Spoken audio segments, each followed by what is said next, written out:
नमस्कार साथियों, ज्ञान विविध संस्कृत के ऑनलाइन यूट्यूब चैनल में मैं अरविंद पारिक आपका हार्दिक स्वागत करता हूं, अभिनंदन करता हूं।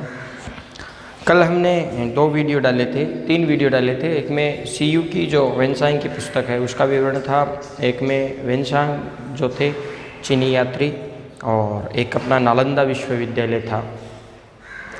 आज हम दक्षिण भारत के कुछ प्रमुख राजवंश है, उसमें एक महत्वपूर्ण राजवंश है राष्ट्रकूट।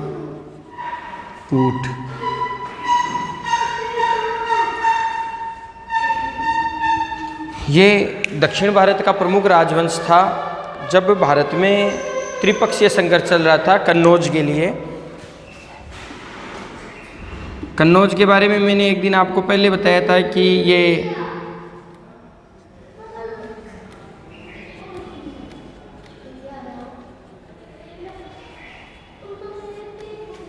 योद्धाओं की क्रीड़ा स्थली या कन्नौज के लिए त्रिपक्षीय संघर्ष हुआ था, जिसमें पाल, बंगाल के जो थे वो पाल थे, गुर्जर प्रतिहार थे और दक्षिण भारत की एक प्रमुख थे राष्ट्रकूट। ये जो राष्ट्रकूट थे ये चालुक्यों के सामंत थे। सामंत से ये सत्ता में आ गए और स्वयं फिर राजा बन गए। राष्ट्रकूट से ही अपभ्रंश होकर राजपूतों की एक जाति बनती है। राजपूतों की कुल खाप, जो राजस्थान में हमें राजपूत जो जाति मिलती है उसकी कुल खाप हमें मिलती है 36। ये क्वेश्चन पूछा गया है कि भी राजपूतों की कुल खाप कितनी थी, तो 36 खाप थी, जिसमें राष्ट्रकूट जो वर्तमान में राठौड़ राजपूत है वो राष्ट्रकूटों से ही बने हैं, या राष्ट्रकूटों से ही जो है राठौड़ जो है वो बने हैं। जो जैसे अपने मारवाड़ के राठौड़ थे, यहाँ से चलकर ये मारवाड़ में आते हैं। मारवाड़ से फिर ये कुछ इनके वंशज जो होते हैं जैसे बीका वगैरह जो है वो बीकानेर चला जाता है, तो ये बीका राजपूत कहलाते हैं। उनके वंशज नागौर चले जाते हैं, अमर सिंह राठौड़ वगैरह। तो ये राष्ट्रकूटों से ही राठौड़ जो है वो बनते हैं। संस्थापक की अगर बात करते हैं तो दंती जो दुर्ग थे,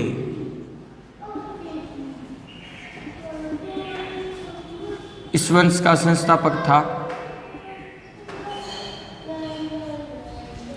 तो आइए हम राष्ट्रकूटों का थोड़ा विस्तृत जो परीक्षा की दृष्टि से है उसका विस्तृत अध्ययन करते हैं।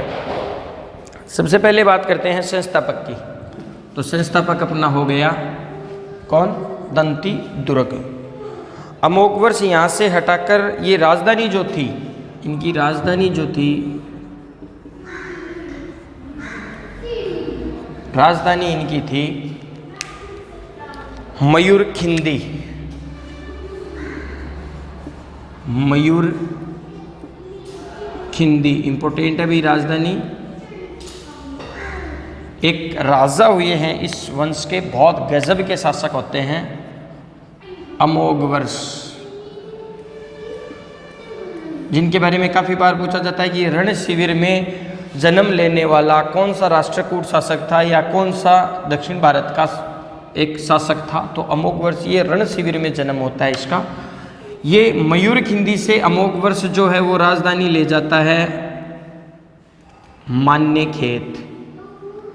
मान्यखेत या मान्यखेत। मान्यखेत को मंकीर कहा था अरब यात्रियों ने।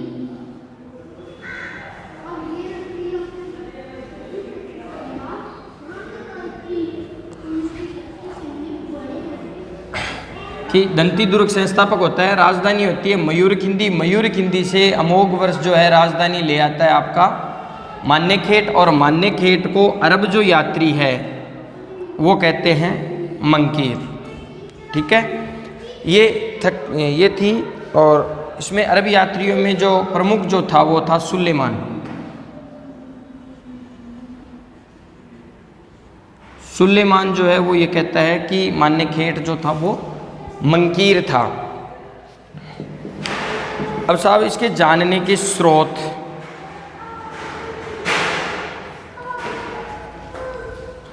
तो स्रोत सबसे पहले हम बात करते हैं कि रागनपुर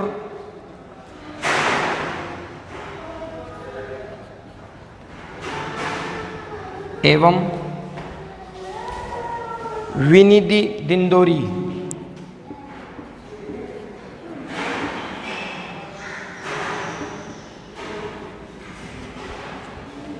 विनिधि दिंडोरी या वनदी दिंडोरी भी आप लिख सकते हो, लेख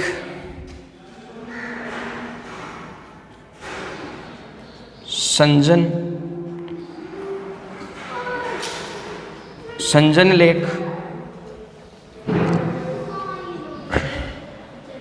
काम्बे व शाम्बली लेख, ये अभिलेख है भी।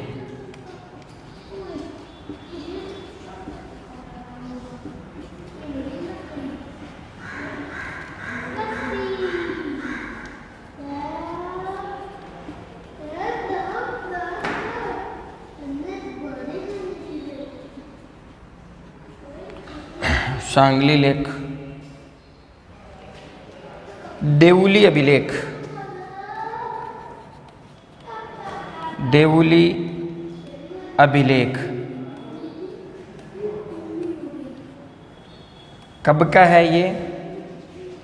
940 ईस्वी का। फिर एक महत्वपूर्ण हमें लेख मिलता है राष्ट्रकूट रानी शीला महादेवी का, तो वो आप लिख लीजिएगा, राष्ट्रकूट रानी शीला महादेवी का, शीला महादेवी का जेतवई अनुदान ताम्रपत्र, जेतवई अनुदान ताम्रपत्र, ठीक है। एक हमें ये मिलता है, एक ये मिलता है, ये संजन इंपॉर्टेंट है। रागनपुर और वनंदी लेख जो है ये इसके हमें जानकारी के जो है वो स्रोत हमें मिलते हैं राष्ट्रकूटों के। इसके बाद में इसकी मुख्य दो बातें जो है, हालांकि मुख्य बातों पर जो विशेष जो है परीक्षा की दृष्टि से सबसे ज़्यादा इम्पोर्टेंट है, जो काफ़ी बार पूछी गई है, तो वो हम विशेष में डाल देते हैं, तो उस पर चर्चा करते हैं। देखो, राष्ट्रकूटों के राज्याभिषेक को उनके अभिलेखों में एक बात कही गई है, राष्ट्रकूटों को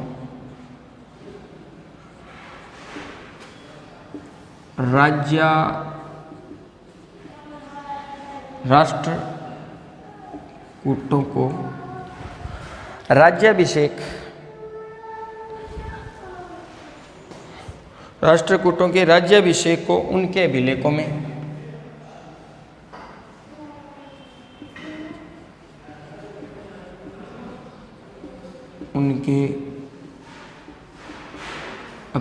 में एक बात कही है, वो है पट्टबंध संस्कार।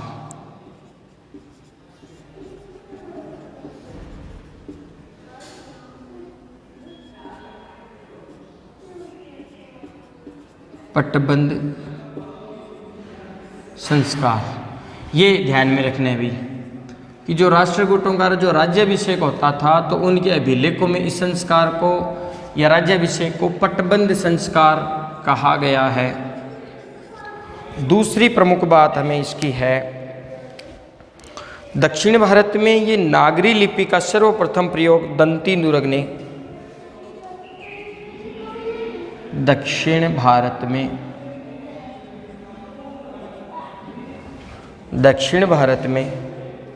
नागरी लिपि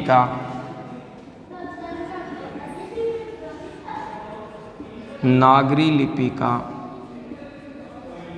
सर्वप्रथम दंती दुर्गने, दंती दुर्गने, दंती दुर्गने। सर्वप्रथम प्रयोग लिखना भूल गया था। प्रयोग दंती दुर्गने किस में मिलता है? सामंतगढ़ लेख में मिलता है।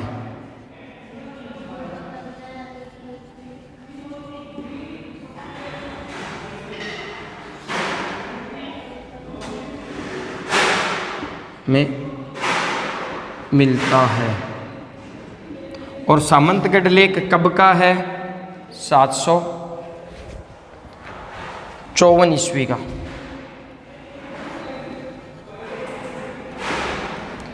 सामंतगढ़ जो लेख है वो 754 ईस्वी का है। ठीक है।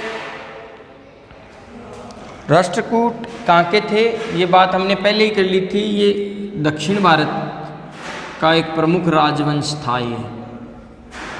और राजस्थान के राठौड़ जो है वो इन्हीं के वंशज, इन्हीं में से निकले थे। दक्षिण भारत का प्रमुख राजवंश जो था वो ये था। ये मैंने बताया था जो चालुक्य जो थे, बादामी के जो चालुक्य थे,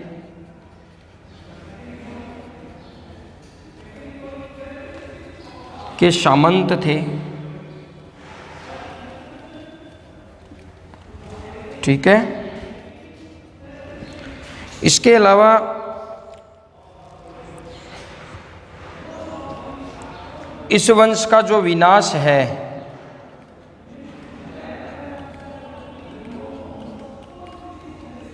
वो राष्ट्रकूटों के द्वारा ही हुआ था।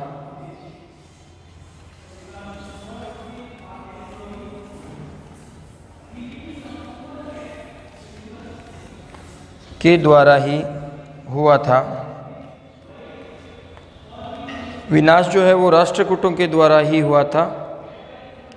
कृष्ण तृतीय के लेखों से हमें एक बात का पता चलता है, महान शासक था ये भी, के लेखों से विदित होता है या पता चलता है कि राष्ट्रकूट तुंग के वंशज थे।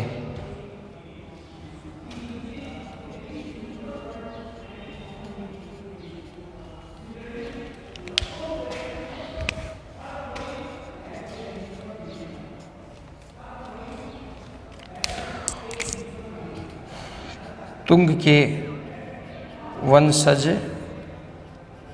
थे। किससे पता चलता है? कृष्ण तृतीय का जो लेख है ना, उससे पता चलता है कि राष्ट्रकूट जो थे वो तुंग के वंशज थे और तथा आदि पुरुष इनका था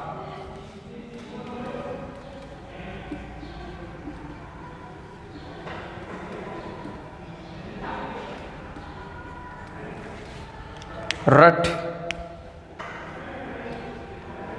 हरियाणा वालों ने बोला था ना, मोदी जी तुम लठ बजाओ हम तुम्हारे साथ हैं, तो लठ से आप रठ याद कर दो। आदि पुरुष जो था वो था इनका रठ। ये पता चलता है हमें कृष्ण तृतीय के जो लेख है उससे पता चलता है कि राष्ट्रकूट तुंग के वंशज थे और इनका आदि पुरुष जो था वो रठ था। दक्षिण भारत का ये प्रमुख राजवंश था। राज्याभिषेक को पटबंध संस्कार का कहते थे। दक्षिण भारत में नागरिक लिपि का सर्वप्रथम जो प्रयोग है वो दंती दुर्ग ने किया था और सामंतगढ़ में मिलता है। ये सामंतगढ़ जो लेख है वो 754 ईस्वी का है। ये बादामी के चालुक्य वंशज के चालुक्यों के ये सामंत थे और चालुक्यों का विनाश राष्ट्रकूटों के द्वारा ही हुआ था। शासकीय पद पर जैसे ये जो राष्ट्रकूट जो है आपके, ये दो शब्दों से मिलकर बना है। मैंने बताया था कि ये जो थे वो सामंत थे बादामी के चालुक्यों के। तो शासकीय शब्द की शासक करने वाला या शासक जो होता है, तो ये शासकीय शब्द मिलते हैं हमें दो।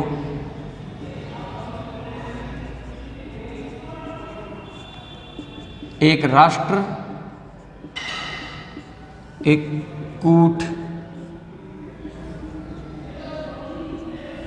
शासकीय शब्द राष्ट्रकूट मिलता है और राष्ट्रकूट दो शब्दों से मिलकर बना है। राष्ट्र का अर्थ हो गया आपका प्रांत, कूट का हो गया पति, प्रांत पति। ये राष्ट्रकूट जो थे, शासकीय शब्द राष्ट्रकूट का अर्थ हो गया प्रांत पति। ठीक है।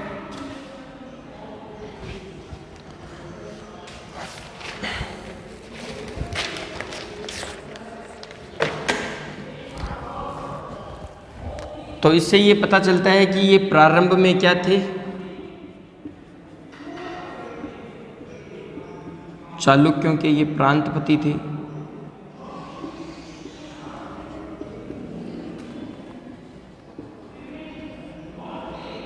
प्रांतपति थे। ठीक है। बाद में ये जाति के रूप में परिणित हो जाते हैं।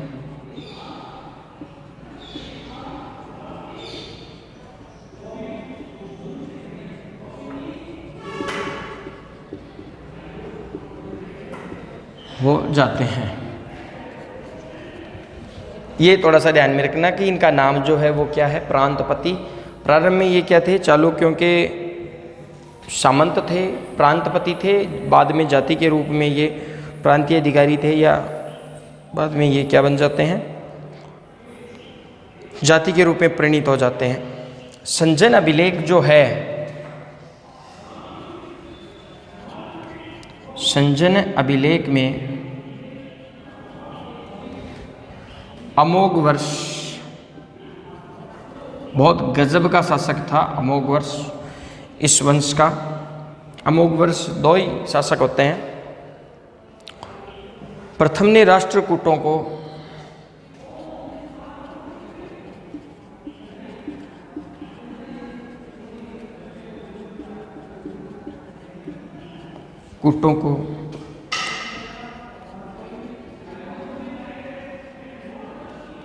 यदुवंशी बताया है, यदुवंशी बताया है।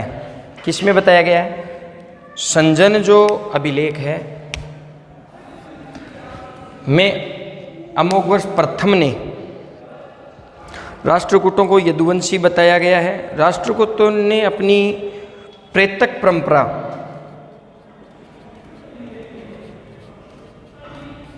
राष्ट्रकूटों ने अपनी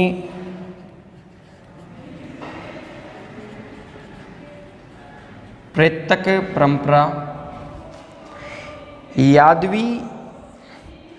यादव साहित्य की से जोड़ी है।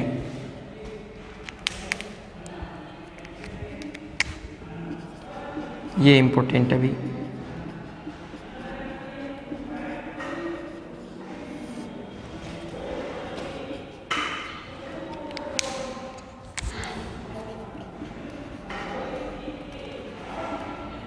से जोड़ी है। ये आप इसका स्क्रीनशॉट ले लीजिएगा। अभिलेखों में जो है राष्ट्रकूटों को एक नाम मिलता है,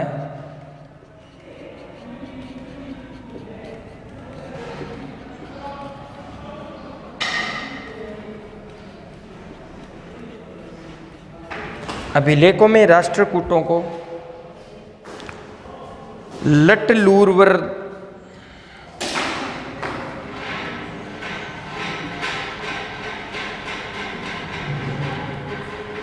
वाधीश कहा है।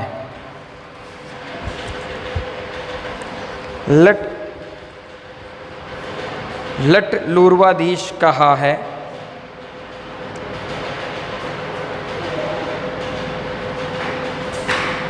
अरब यात्री जो थे,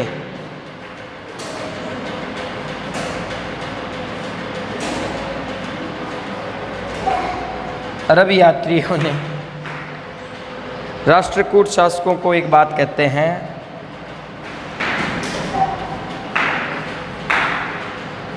शासकों को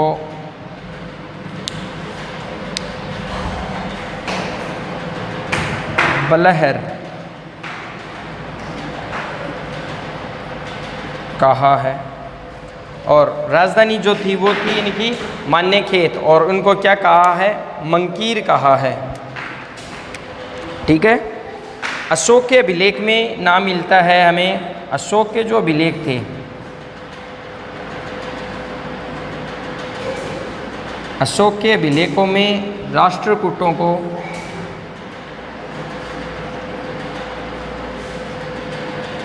रठिक कहा गया है।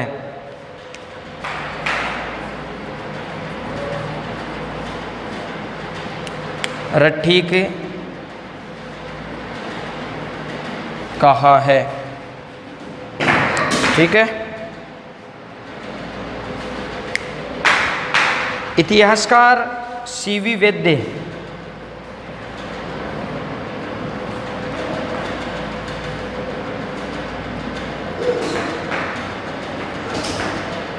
इतिहासकार सीवी वैद्य जो है राष्ट्रकूटों को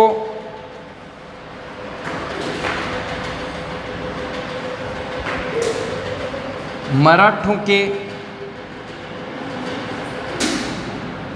पूर्वज कहा है। ये ध्यान में रख लेना थोड़ा सा आप, ठीक है ना। एक बार आप देख लीजिएगा थोड़ा सा इसको कि शासकीय पद था, और शासकीय पद जो था राष्ट्र और कूट। राष्ट्र का अर्थ हो गया प्रांत और कूट का अर्थ हो गया पति, तो प्रांतपति हो गया था। प्रारंभ में ये प्रांतीय शासक ही थे, प्रांतों में रहते थे, और जाति के रूप में बाद में ये राष्ट्रकूट का अर्थ हो गया प्रांतपति, और प्रारंभ में ये चालुक्य के सामंत थे, प्रांतपति थे। जाति के रूप में बाद में इनकी एक जाति बन गई। संजन अभिलेख में अमोघवर्ष प्रथम जो है ने राष्ट्रकूटों को यदुवंशी कहा है। राष्ट्रकूटों ने अपनी जो प्रेतक परंपरा है उसमें यादव साहित्यिकी कहा है, सात्विकी या साहित्यिकी कहा है। अभिलेखों में राष्ट्रकूटों को लटलूरवाधीश कहा है।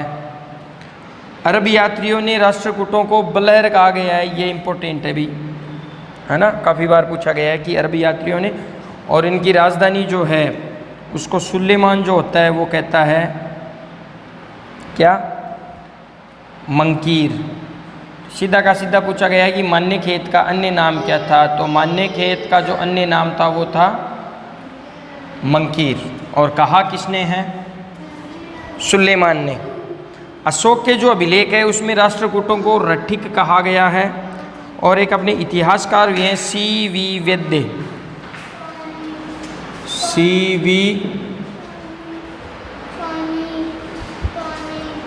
वैद्य, इसमें इनको मराठों के पूर्वज कहा है। अच्छा, तो बच्चों ये तो था अपने राष्ट्रकूटों का प्रारंभ, और इसके बाद में हम इसके जो प्रमुख शासक हैं, दंती दुर्ग है ना, अमोघवर्ष है, गोविंद तृतीय है, जो मुख्य जो शासक हैं उनके बारे में अध्ययन करेंगे। तब तक के लिए धन्यवाद।